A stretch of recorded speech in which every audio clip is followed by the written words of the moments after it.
So yan po mga kaibigan, bilang isang charity vlogger, siya po ay natulong po sa bahay at iba pa.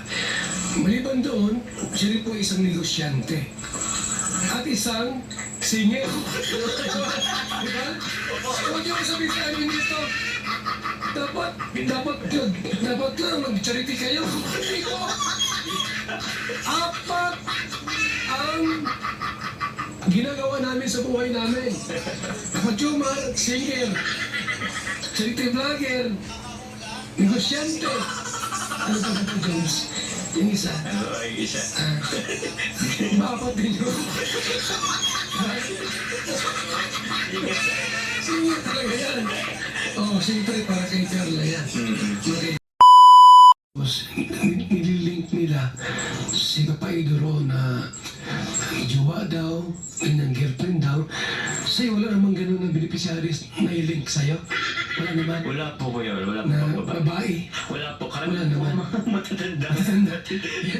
Yan gusto ko sa'yo. Huwag kumuha ng mga babaeng baby, yung mga dalaga. Ay, huwag ka kumuha.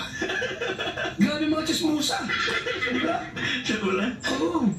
Si Ido, ang gusto niya, mga magaganda ay. Kung napansin mo si Ido, yung mga beneficiaries na, mga bata, Ang bata. mga dalaga, parang si Sam Ashley.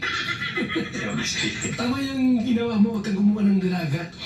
Kasi yung mga chismusan, i-relink ka dun eh. Uy, makajuwa ni Jo Marian. Tama, dapat kang kunin mo mga matatanda lang. Hindi. Oo po. Tama yung ginawa mong ganun. Para ligtas ka doon.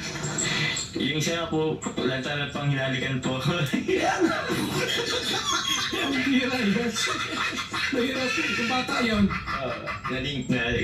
Baka may apo naman na dalaga yun. Wala naman. Alin po? Yung matanda. Oo. Baka may apo doon. Hindi mo lang kinakuha sa kamera. Wala naman. Ano ko yun? Well, meron po siyang ano po, apo, pero huli po siya. Nasa na po siya isang bahay. Kasi mamaya, ang target mo yung apo, hindi pala si Lola. Wala naman ganun. Wala po, wala po. Kasi marami nga.